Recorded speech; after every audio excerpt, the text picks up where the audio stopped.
Welcome to the Root of Power podcast, where I teach you how to chase your joy, find alignment, and create a life and a business that you love, using actionable methods, interviews, and inspiring stories from people who know that true freedom is found within.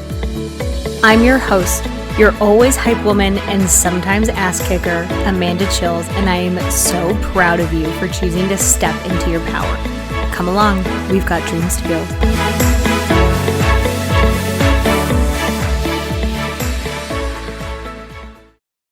Okay, my love, I have put everything that I offer for free on one page so that we are not doing more work than we have to, because why would we do that? Hashtag work smarter, not harder.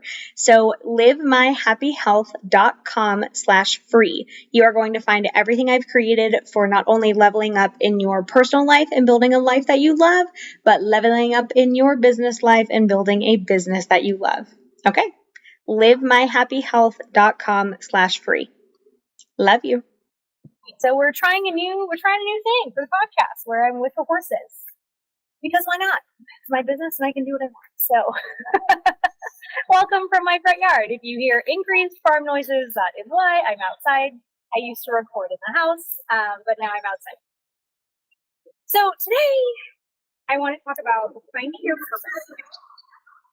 Yeah, this is something we work with clients all the time, because I find that really most adults struggle with a purpose. And, you hear all the time growing up as kids, like, find your purpose, find your purpose, find your purpose, follow your passions. And, all of our clients, because they've been disconnected so long, because they've been in survival mode so long, are like, I don't know what my fucking passions are. All I know is stress and anxiety. So like, I don't know what my passions are because I'm just a ball of stress 24/7. And it's like, yeah, okay, well, that makes perfect sense. So one, when we're saying follow your purpose, it's kind of twofold. If you're in survival mode, you don't have room for things that are fun or safe because your brain is busy thinking it's running from a bear. So first things first, getting you out of survival mode is paramount. And then second, it's healing your system, it's healing your system to the point where you can even experience joy, experience purpose, experience fun. I know, but you can't go away. So first, healing the system, because if you're running from a bear, you're obviously not living a purpose. Well, your purpose in that moment is to get away from the bear, so survive so that maybe you can thrive. But thriving is a whole separate skill set. So if you're currently in survival mode, healing work first, then purpose work second.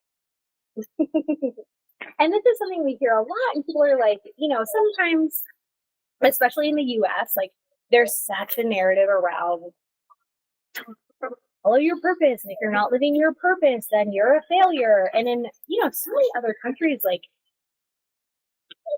a job is just a job, and then they live their purpose outside of their job, versus in the US, people tend to think that their purpose has to be their job, and that's not necessarily true. And I find that more times it's not even helpful. Now, you may be like, well, Amanda, you're living your purpose, and it's like, yeah, but that's not true for everyone. So to say what's true for me or what's true for others is true for you is not only dangerous, it makes you feel like shit. So that's obviously not the vibe. And let's not forget that, like, I had a ton of privilege to be able to do this. Like, I grew up in a family with parents who were regulated and who were not abusive. Not that they were never problematic, but like, they were never abusive. I come from a financially well-off family. Like, I have a master's degree. I knew that I would go into entrepreneurship. My dad was an entrepreneur. My parents were supportive. Like, they still pay my phone bill. Like, I have so much help. I had so much privilege to get here. So let's not discount privilege, right? I'm white, I'm able-bodied, I'm straight. I did not grow up with childhood trauma, which, like, obviously causes problems. There's just so many things, like, so many things. So let's not forget privilege. So, the fact that I get to do this, one, can anyone live a life of purpose? Yes, 100% anyone can. Should everyone? I think it's pretty helpful, which is why we're talking about it. But is it going to exactly look like Mine? No, absolutely not. That would be crazy and very unhelpful. So that's not the vibe, right? So please don't compare yourself. But even without that privilege, even without that support, you can definitely live a life of fullness. It is 100% possible for you, and I'm going to tell you how to do it. So this episode is not going to be very long because the concept is very, very simple. But again, healing works first. Now, the other thing about that is when you start getting involved, big sigh, when you start getting involved in work that feels purposeful, you also accelerate healing because you're putting your energy into things that feel good, that you get a reward from, that you enjoy. So if you want your healing to go faster, go find work that feels purposeful for you.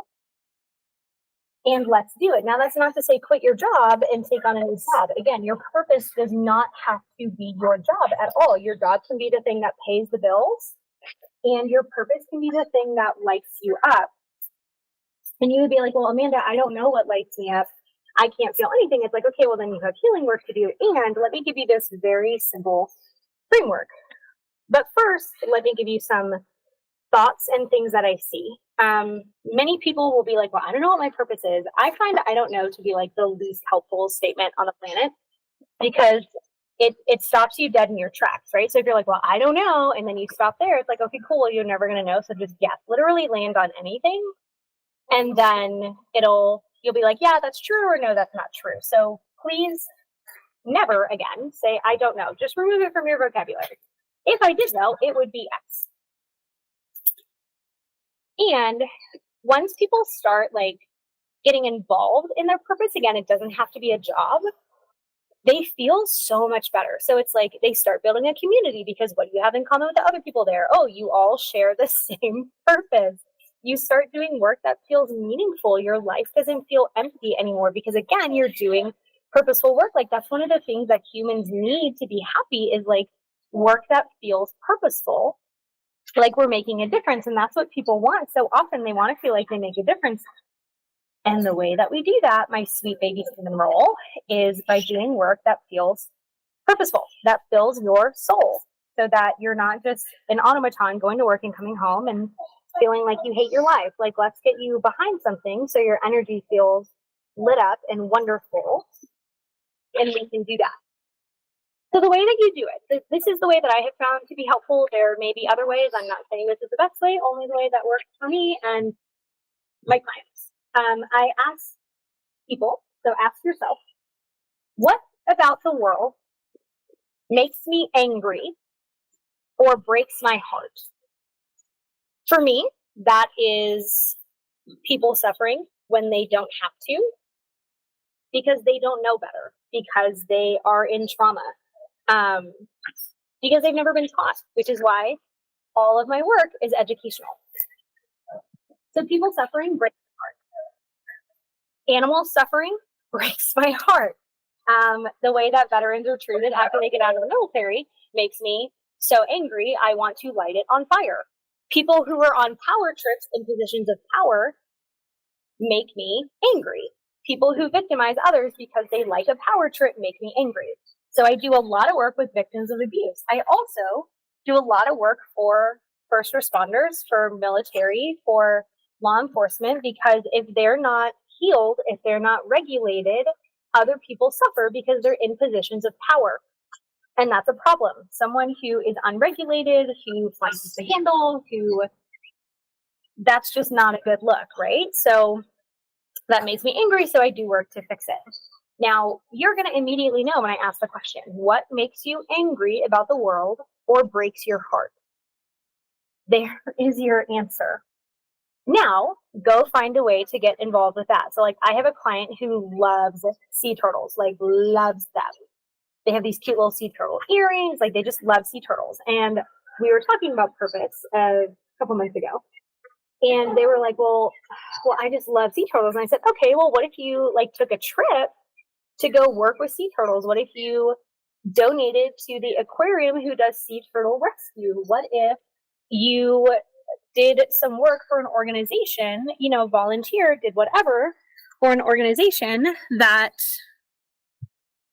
works with sea turtle rescues. And I was like, oh, I literally never thought about that. And it's like anything that you want to get involved in, there are 1,000 ways, even if you're not a boots on the ground type. So let's say that like you really have a heart for sexual assault survivors. Like there are so many shelters, there are so many organizations who can use whatever you can do, whether it's a monetary donation or help filing or donating clothes or cleaning or teaching a skill that you have. Maybe you're really good at budgeting. Maybe you're really good at finances. Maybe you know a lot about the medical system. And so then you can teach them like, here's how you get your medical needs taken care of. Here's, the organization will be able to tell you what you need, but it may be just like raising money or donating to their wish list. Like all the aquariums typically have an Amazon wish list, and you can like donate to those places. Or it's, there was a Reddit thread I was reading a while ago where people say they just go through like baby registries on websites and like buy strangers things for their baby registry. So if you're like, I just love babies, I have such a heart for babies, like amazing. There you go do that. And then when you get involved in those things, you're living your purpose. And it doesn't have to be a job. Maybe your purpose is to raise your kiddos or to be the best partner you can be. Although I would encourage you to find a purpose outside of your family, because eventually that dynamic changes and we want you to be full, not just dependent on another person for that. But you can also have multiple purposes. Like maybe one of your purposes is to be the best parent you can be and to be the best partner you can be and other things like that. You can also have multiple. So pretty short episode for this one, but powerful. What about the world breaks your heart or makes you angry? And then go follow that. I promise you, whatever that is, there is an organization that does it. And you can get involved with them. There are 100 ways to live that. Okay? That's it, my sweet little cinnamon roll. Have a great day. Bye.